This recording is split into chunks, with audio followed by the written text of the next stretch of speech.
2.5 साल के फॉलोअप के बाद कांदिवली पूर्व रेलवे स्टेशन पर स्वचालित एस्केलेटर आज शुरू हो गया। राज्य में महायुति सरकार आने के बाद ही यह काम पूरा हुआ। बीजेपी नेता विधायक अतुल भातखलकर ने कहा कि हमारा संघर्ष सफल रहा। इस स्वचालित सीढ़ी का उद्घाटन विधायक भातखलकर ने किया। इस मौके पर आयोजित कार्यक्रम में वो बोल रहे थे। विधायक भातखलकर ने कहा, कांदिवली पूर्व रेलवे स्टेशन में इस सीढ़ी को शुरू करने के लिए उन्होंने बहुत संघर्ष किया। नागरिकों को होने वाली असुविधा को दूर करने के लिए लगातार फॉलोअप किया गया, लेकिन राज्य में महाविकास अघाड़ी सरकार के दौरान इस काम की उपेक्षा की गई। महिलाओं, विद्यार्थियों, वरिष्ठ नागरिकों को भारी दिक्कतों का सामना करना पड़ रहा था। आप कितने वर्षों से ये एक्सीलेटर बंद है और काफी लोगों को दिक्कतें होती थी, आपके माध्यम से कार्य हो पाया, क्या कहना चाहेंगे, किस तरह से ये बात आप तक पहुंची? आज का दिन ये बहुत संतोष देने वाला दिन है। आपको याद होगा, आपने भी रिपोर्टिंग किया होगा, 2-2.5 बरस पहले ये एस्केलेटर बार बार बंद गिरता है, 2-2 महीना बंद रहता है।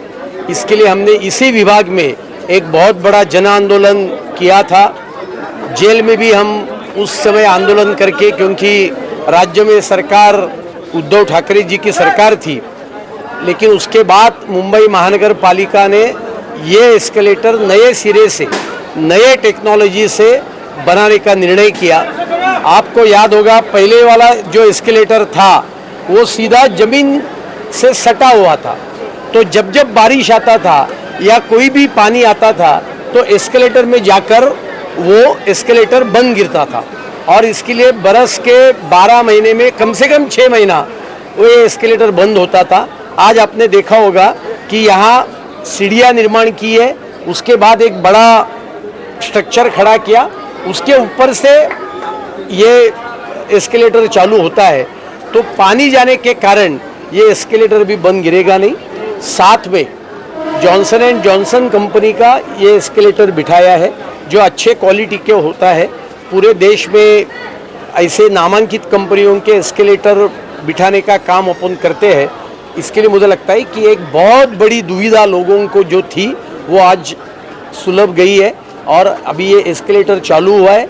आज के साथ गौशाला के पास जो दूसरा एस्केलेटर है वो भी 3-4 दिन में वो भी प्रारंभ हो जाएगा।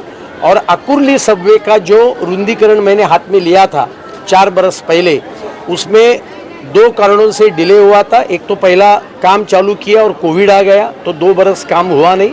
उसके बाद महानगर गैस की पाइपलाइन उसके बीच में आ गई, तो वो शिफ्ट करने के लिए 7-8 महीना काम बंद करना पड़ा। अभी अगस्त एंड तक या सितंबर फर्स्ट वीक तक ऊपर के जो बैरिकेड है हाईवे को लगे हुए, वो निकालने का काम हम करेंगे, और सितंबर एंड तक नीचे का जो सबवे है, जो एक्चुअली उसके रुंदीकरण का काम है, वो सितंबर एंड तक पूरा होकर 90 फीट का अकुर्ली सबवे लोगों के उपयोग में आएगा। कांदिवली विधानसभा की छोटी से छोटी भी समस्याओं पर आपका ध्यान होता है और उसे पूरा करने का काम करते हैं। किस तरह से आपकी नज़र होती है कि आपकी विधानसभा में किसी को कोई भी समस्या ना हो? नहीं, बिल्कुल, क्योंकि भारतीय जनता पार्टी की ये हमारे ऊपर संस्कार है कि जनप्रतिनिधि 5 बरस में एक बार जनता के लिए जवाबदेही नहीं होता है, तो वो जनता के लिए 5 बरस पल पल जवाबदेही होता है। और जिन्होंने मेरे को वोट दिया, भारतीय जनता पार्टी को वोट दिया, सिर्फ उनको ही जवाबदेही नहीं, तो पूरे नागरिकों के लिए मैं जवाबदेही हमेशा रहता हूँ। ये हमारे ऊपर संस्कार है, और इसके लिए छोटे छोटे काम, लेकिन वो बहुत महत्वपूर्ण होते हैं। मोदी जी का शब्द प्रयोग है ईज ऑफ लिविंग, तो ईज ऑफ बिजनेस तो हो गया, अभी ईज ऑफ लिविंग भी करने की आवश्यकता है। आम आदमी को, सामान्य व्यक्ति का, उसका रोजमर्रे का जो जीवन है वो आसानी से जीने को मिलना चाहिए, ये हमारा उद्देश्य है। 370 हटने के बाद पहली बार जम्मू कश्मीर में विधानसभा चुनाव होने जा रहा है, जिसका भी अनाउंसमेंट हुआ है, क्या कहना चाहेंगे आप? नहीं, बहुत खुशी की बात है, क्योंकि 370 कलम हमने खारिज किया। वो खारिज करने के बाद लोगों ने ये कहा, जो हमारे विपक्षी के लोग थे उन्होंने ये कहा कि जम्मू कश्मीर में अभी चुनाव नहीं होंगे, कब चुनाव होंगे? तो चुनाव के लिए चुनाव करना नहीं करना चुनाव आयोग का अधिकार रहता है। तो आज चुनाव घोषित हुए हैं। मुझे पूरा विश्वास है जनतंत्र के माध्यम से ये चुनाव होंगे, इसमें भारतीय जनता पार्टी को अच्छा यश मिलेगा।